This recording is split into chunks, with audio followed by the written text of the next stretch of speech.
So, how about them Red Wings, eh? Unfortunately, the Red Wings are my third favorite team, and they do not have themselves a preseason game yet. Montreal's got one later, so I'll be paying attention to that, and then, of course, Vancouver had a game yesterday. But for the Detroit Red Wings, their first game of the preseason will be held tomorrow against Connor Bedard and the Chicago Blackhawks. Now, unfortunately, we don't know if Bedard is going to play in that game tomorrow, but it doesn't really matter. It's the preseason. These games are made for the purpose of GMs and executives to evaluate their own team and which players are most appropriate to play in their regular season lineup. With that in mind, though, we did have ourselves some Red Wings action from yesterday, which was pretty hot. Now, I unfortunately was not able to catch this live. I was kind of paying attention to the Canucks and the Kraken, but we had ourselves Detroit's 2025 red versus white game. And I'm going to leave a link in the description to Husky Highlights on YouTube, who went out there and posted a 1-hour video of the full red versus white game, including the shootout at the end.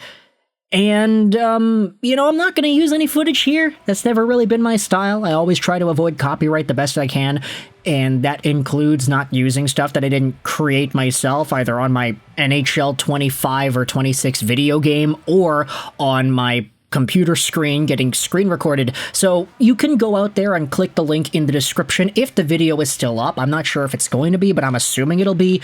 If it's there, it's all there for your viewing pleasure. But I wanted to talk about some of the names that stood out from the red versus white game, go over some fan reactions, and just get a little bit excited for some of the Red Wings of the future that we can pay attention to.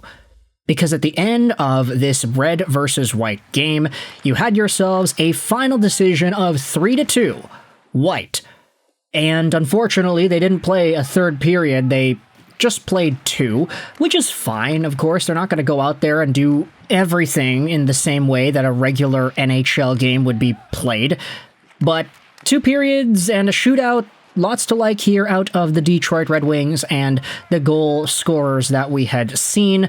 You got goals from Alex DeBrincat and Elmer Soderblom, not to mention Jonathan Berggren and Emmitt Finnie. Firstly, let's give some props to Elmer Soderblom for going out there and grabbing himself 2 big goals.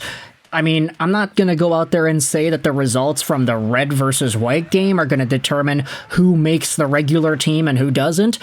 But Elmer Soderblom, man, keep an eye out for him. He's 24 years old. A lot of people seem to forget about him, considering the fact that he's been in the Red Wings organization for a while. But this guy did play 20-plus games with the Wings the most previous campaign, and he is getting a little better. His hands are getting a little softer, and he's allowing himself to use that size more appropriately against NHL-level pros. Even that positioning, man.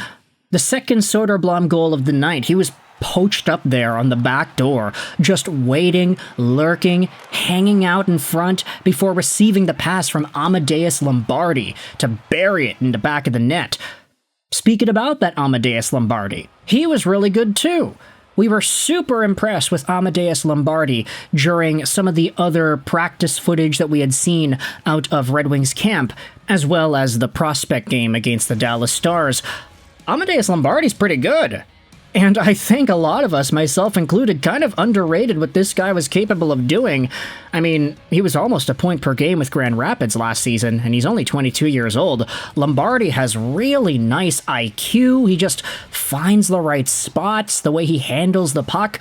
There's a confidence in the way that he moves around when he has possession, especially in the offensive zone. I mean, Amadeus Lombardi finding those backdoor plays, if he's able to do that in the preseason and keep on finding guys like Elmer Soderblom, there's going to be a lot to like out of the Detroit Red Wings going forward. Then you also have Emmitt Finnie on the other side, who ended up scoring one of the only Team Red goals on the night. I mean, who would have expected this out of Red Wings red versus white camp? A lot of folks were kind of joking around, kind of half-hearted, seriously talking about Finnie potentially being a top winger position player because, I mean, he was playing with Raymond. He got the really nice cross-crease feed from Raymond on the 2-on-1 to bury his goal.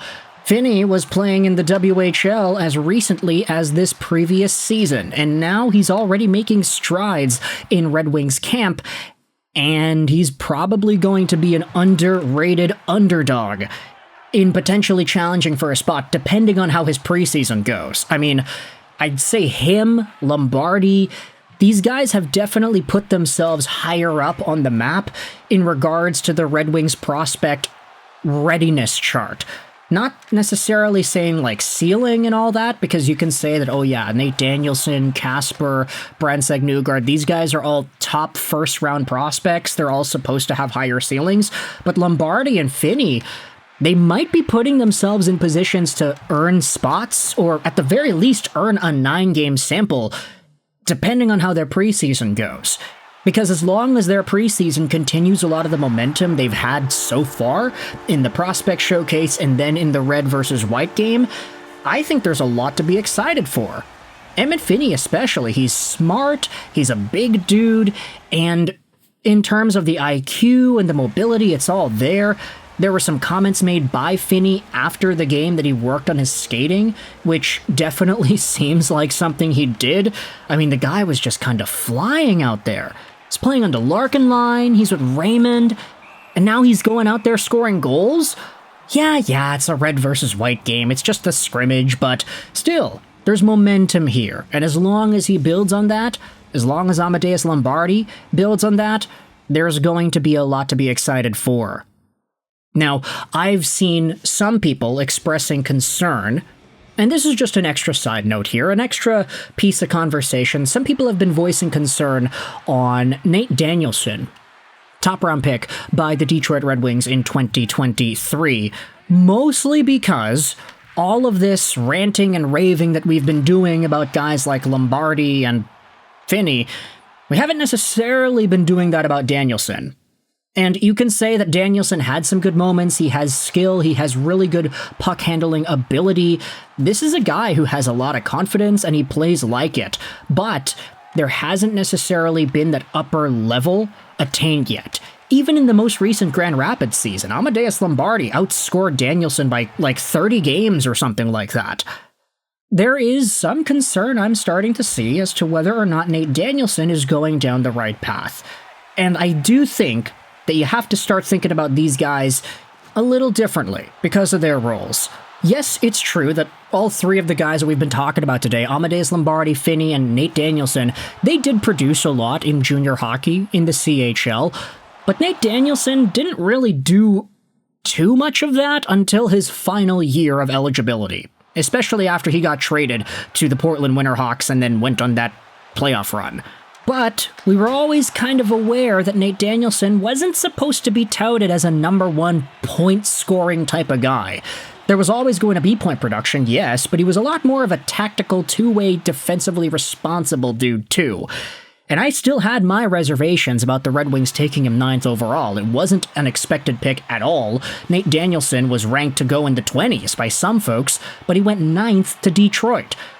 But even if that's the case, there still are tangible skills that he has that do project well to the next level, primarily his defensive responsibility and his two-way game. He's never going to be that flashy guy. And honestly, I think long-term, there is a reality where Finnie, Lombardi, and Danielson are all on the team, and Danielson gets the fewest points per season amongst the three. Some of these other guys have just improved various parts of their game that allow them to get more points, and that doesn't diminish what Danielson is capable of doing down the middle. It just changes what the Red Wings need out of him, if you get what I'm saying. So with all this in mind, I want you to let me know your thoughts in the comments section about these three guys in particular.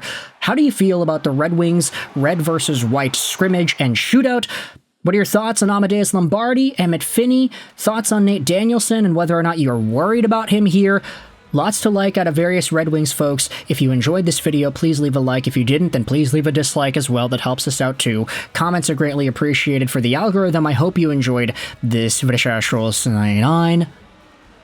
And bye.